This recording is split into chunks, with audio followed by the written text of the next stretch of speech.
In this video, I'm going to show you how to make a quick 90-minute gravy using classic technique that tastes phenomenal. Stay tuned.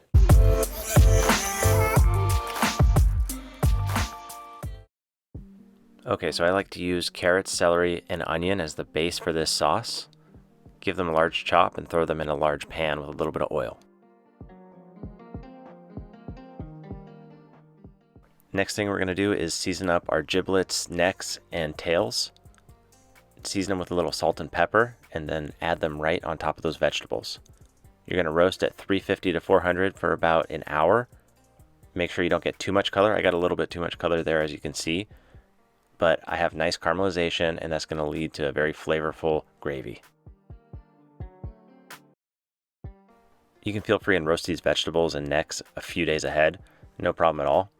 Now what we're going to do is add them to a pot, cover with a good amount of cold water, and the secret is going to be to boil rapidly. When you boil rapidly, you extract flavor rapidly. So we're going to boil it for about an hour really fast.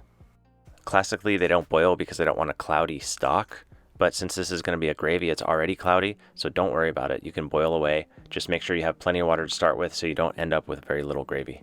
After boiling for an hour, this is what I'm left with. It has really nice flavor and color because I roasted those bones and vegetables. For all intents and purposes, pretend that was a turkey. So your roasting pan might have more fat than that. You're going to want to drain some out. You want about 4 tablespoons, 5 tablespoons of fat. And we're going to use our old friends carrot, celery, and onion. And we're going to cook those vegetables in the remaining fat. So you need enough fat to make sure that they cook properly. Cook for about 5 minutes, then deglaze with about a cup of white wine. And you can use the spatula or you can use a spoon. You want to scrape up those bits of flavor on the bottom. Make sure you scrape up all those brown bits on the bottom because they're super flavorful. Now we're going to add our flour. I added about half a cup of flour. And don't cook it for too long because it's going to burn, but you do want it to cook out just for a couple minutes. Once it's cooked out for a couple minutes, add your wonderful stock that you made with those necks and roasted bones. We're going to whisk that all together and we're going to simmer for about 20 minutes. As you can see, it looks beautiful. As long as you stick to the right ratio of flour to stock, the consistency of your gravy is going to turn out great.